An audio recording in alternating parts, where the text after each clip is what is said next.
जी हाँ दोस्तों, थे साई लाल यादव जी का नया फिल्म। जी हाँ दोस्तों, थे साई लाल यादव जी का नया फिल्म का रिलीज डेट आ चुका है, जिस फिल्म का नाम है दोस्तों लिट्टी चोखा। जी हाँ दोस्तों, लिट्टी चोखा तो सिनेमा हॉल में रिलीज तब किया जा रहा है, इसका पूरी जानकारी आ चुकी है। जी हाँ दोस्तों, तो बता दूं लिट्टी चोखा फिल्म है और ये फिल्म दोस्तों काफ़ी दिनों पहले शूट हो चुकी थी और इसका डबिंग उबिंग सब कंप्लीट हो चुका था। लॉकडाउन के कारण ये रिलीज़ नहीं हो रही थी।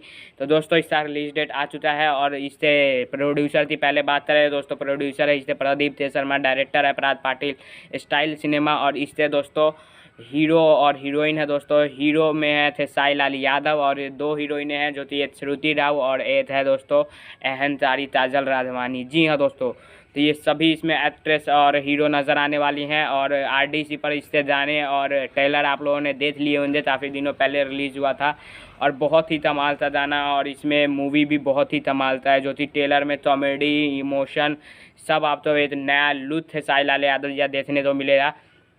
इस फिल्म तो दोस्तों 12 अक्टूबर से सिनेमा हॉल में रिलीज़ किया जा रहा है। ऑल इंडिया शायद ये अभी नहीं पता चला है, लेकिन 12 अक्टूबर से इस फिल्म को रिलीज़ किया जा रहा है। तो जैसे ही लिस्ट आता है ज़रूर आपसे मिलूंगा नए वीडियो में, तब तक के लिए जय हिंद।